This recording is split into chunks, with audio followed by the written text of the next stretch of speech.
Hi everyone, today we're making coconut rose laddu, and this one was inspired by the restaurant Saffron Patisserie in Chaguanas, Trinidad.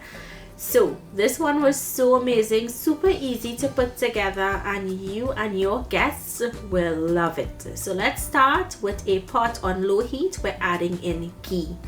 If you don't have ghee, use unsalted butter, and we're going to go in with 2.5 cups of finely grated coconut. You want to remove the brown skin. You can also use desiccated coconut if you can find that, and you're going to lightly toast on a low heat for about 2 to 3 minutes. Now I'm going to go in with sugar and toast until the sugar crystals dissolve. We're going to flavor with some cardamon powder, or elaichi as we say. And I'm also going to go in with milk. The milk is what's going to help hold this and bind it to make the balls. So we're just going to mix that in. You want your heat to be on low. Moving forward.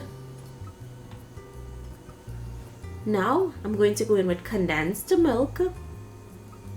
Now you can omit the condensed milk if you want, or you can add half of the amount I put. Now this is what gives it that signature pink look, the grenadine syrup.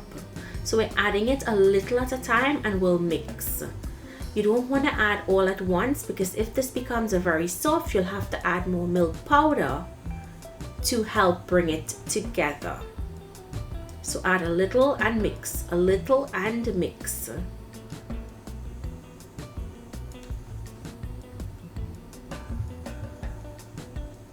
I'm going to go in with a little more. As you can see, there's a lot of white. Now at this point, I'm going to test it with my hand and see if it can hold together in a bowl. And once it can hold together, I'm not going to add any more grenadine.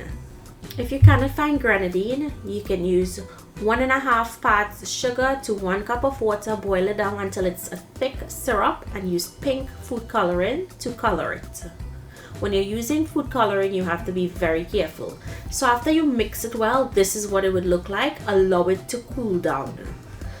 We're going to take the desiccated coconut or the dried out grated coconut, or you can use fresh coconut, and we're adding in some organic rose petals. You can use fresh organic if you have. I'm using dried. We're just mixing that in, and then it's time to roll out our laddus. So take a small portion in your hands and start squeezing it together to form a ball. You want a nice smooth ball, and then you'll roll it in that coconut and rose petal mixture. This recipe makes 16 of these laddus. If you wanted 21, you can make them smaller, or you can double the recipe. I hope you guys enjoyed today's recipe. Thank you for those who requested it. If you give this recipe a try, tag me on Instagram so I can see what you made. Thank you all so much for joining me today. Have a happy Diwali. Thank you for using my recipes. If you're new to my channel, I hope you like and subscribe. Bye everyone.